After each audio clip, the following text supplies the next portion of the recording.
The testimonies featured on this channel are presented as received, reflecting the personal experience and perspectives of the individuals who have generously shared them with us. We encourage our viewers to approach these testimonies with compassion and understanding, as these are personal testimonies of people involved. We also encourage you to always refer to the Holy Bible and the teachings of Jesus Christ and His apostles for guidance. What if everything you believed in, everything you dedicated your life to, turned out to be a lie? What if, in your final moments, expecting peace and salvation, you were instead met with something horrifying? This is the story of Sister Mary Agnes, a Catholic nun who spent her entire life in service to her faith. She prayed daily, followed every tradition, and believed with all her heart that she was walking the path to heaven. But when death came for her, she was pulled into a reality so terrifying, so unthinkable, that it shattered her soul. She returned with a warning, one that would shake the foundation of everything she once held sacred. What did she see? What terrifying truth was revealed to her beyond the veil? Let's hear from Mary.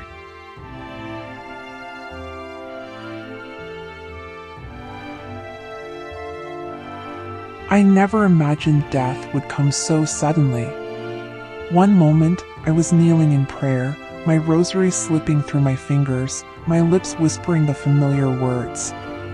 Then, an unbearable pain seized my chest, and everything around me faded. I expected to wake in paradise, to see angels welcoming me into eternal peace.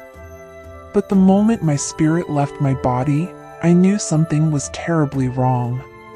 Instead of light, I was surrounded by darkness, endless and suffocating. I couldn't see, but I could feel something watching me. Whispers slithered through the void, soft at first, then rising into desperate, agonized cries. A force pulled me forward, dragging me through the abyss.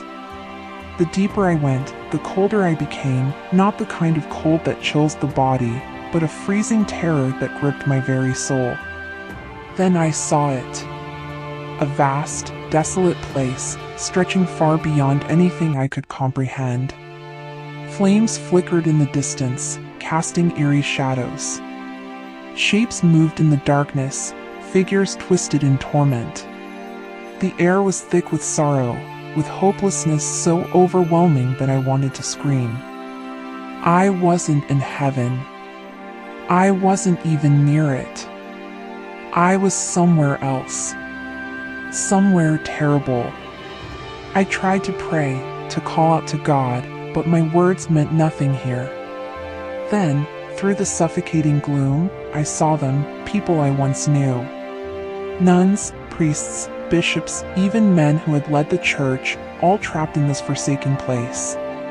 Their faces were hollow, their eyes filled with despair. Some reached for me, their fingers like brittle bones, their mouths open in silent pleas. Among them was a woman I recognized, a mother superior from my own convent, long passed away. She shook her head, her voice barely a whisper. We were deceived.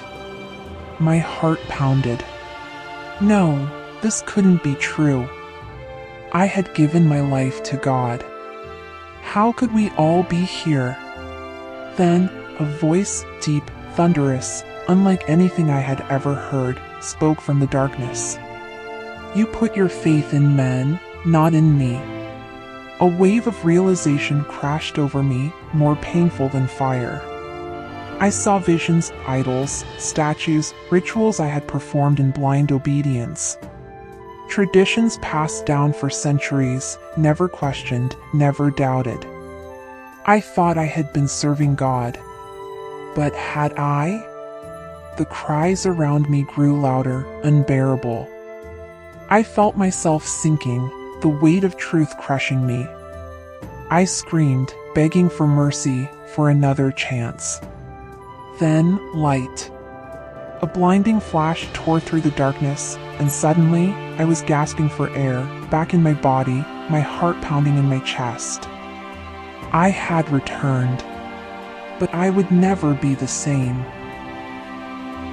When I opened my eyes again, I was no longer the same person. My body trembled, drenched in sweat, yet my soul felt colder than ice. I had seen something no one was meant to see, something I wished I could forget, but the memories clung to me like a shadow. I was back in my convent, surrounded by familiar faces. The other nuns whispered prayers, their voices soft yet urgent. Some wept, believing I had been blessed with a miracle, a second chance at life. But I could not speak. I could not move. How could I tell them what I had seen? How could I explain that everything we had given our lives to was not what we thought? Days passed, but the visions haunted me. Every time I closed my eyes, I was there again, falling into that abyss, surrounded by souls trapped in eternal torment. I could still hear their cries, their desperate warnings. The words of the voice still echoed in my mind. You put your faith in men, not in me. I tried to pray as I had always done, but the words felt empty, meaningless. The rosary that once brought me comfort now felt foreign in my hands. The statues around the convent loomed over me, their eyes hollow, their presence suffocating. I had once bowed before them, believing they were symbols of divine power, but now they felt like something else. One night, unable to bear the silence of my own thoughts, I sought out the Mother Superior.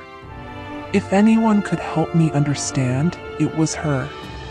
She sat in her chambers, bathed in candlelight, her face calm and composed as I poured out my heart to her. I told her of the darkness, the voices, the suffering souls who had been faithful servants of the Church. I told her of the voice that had spoken to me. When I finished, she was silent for a long time. Then, she sighed, her expression unreadable. You must not dwell on such things, Sister Mary, she said. The mind plays tricks on us in the face of death. What you saw was not real. Her words chilled me more than the abyss itself. Not real? Had I imagined it all? Was it just a hallucination, a dying mind's desperate illusion? I wanted to believe her. I wanted to go back to the comfort of my old faith, to pretend that everything was as it had been before. But I couldn't. Deep inside, I knew the truth. Something was terribly wrong. The more I questioned, the more unsettled I became. I began to notice things I had ignored before. The way confession placed a man between us and God. The way we prayed to saints instead of speaking directly to the Creator. The traditions that had no true foundation beyond centuries of human decisions. And then came the dreams. Every night, I found myself back in that place. The darkness swallowed me whole, the cries of the lost growing louder, more desperate. Faces appeared before me, priests, bishops, nuns, even popes, pleading, their eyes filled with terror. One night, I saw her again, the Mother Superior who had warned me in the abyss. Her face was clearer this time, her expression twisted in sorrow. You must leave, she whispered, before it's too late. I woke up gasping for breath, my heart pounding. The convent walls felt like they were closing in on me. The life I had once embraced now felt like a cage. But where could I go? What would happen to me if I left? And worst of all, what if she was right? I had spent my entire life believing I was on the path to salvation. But now, I wasn't sure if I had been walking toward God, or toward something else. The weight of my experience grew heavier each day. I felt trapped in my own mind, unable to shake the memories of what I had seen.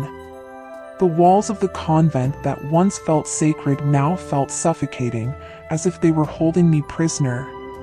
The dreams continued, more vivid, more terrifying.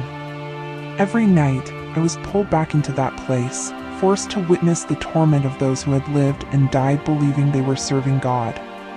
I saw nuns and priests who had once walked the same halls as me, their faces twisted in despair, their eyes filled with regret. "You must leave," the Mother Superior's voice echoed again and again in my dreams. "Before it's too late." But where would I go? What would happen to me if I walked away from everything I had ever known? Doubt crept into my heart like a slow poison. Was I losing my mind? Was the enemy trying to deceive me? Or had I already been deceived my entire life? I tried to push the thoughts away, to return to my routine, but nothing felt the same. The prayers felt hollow, the rituals meaningless. The statues that lined the chapel no longer brought me comfort. Instead, they felt like cold, lifeless idols, watching me with empty eyes. One evening, I sat alone in the chapel, staring at the large crucifix above the altar. My hands trembled as I reached for my rosary, but the moment my fingers touched the beads, a terrible chill ran through my body. A whisper, barely audible, slithered through the silence. "That will not save you." I gasped, my heart pounding. The voice was not from the dreams. It was here, with me. I looked around, but the chapel was empty. Yet, I could feel something, an unseen presence, a watching force. My entire body tensed, an overwhelming sense of unease washing over me. I dropped the rosary. For the first time in my life, I questioned everything. Had I been worshiping God or something else? I left the chapel in a daze, my thoughts racing. If everything I had devoted my life to was a lie, then who was God? Had I ever truly known him? That night, as I lay in my bed, I heard it again. The whisper. Only this time, it spoke with clarity. "Run." I shot up, my breath caught in my throat. The room was dark, but I was not alone. A shadow stood at the foot of my bed, featureless yet overwhelming in its presence. I couldn't move. I couldn't scream. Then, pain. A searing, burning pain shot through my chest, the same feeling I had when I died. My vision blurred, my body frozen as a terrible force pressed down on me. It was as if something was trying to pull me back. I gasped for air, my mind screaming for help. And then, light. A blinding, piercing light that filled the room, pushing the darkness away. The pressure lifted, the shadow vanished. I collapsed, my entire body trembling. I knew then that I couldn't stay. The convent, the life I had built, everything I had believed in, it was no longer safe. I had to leave. Before it was too late.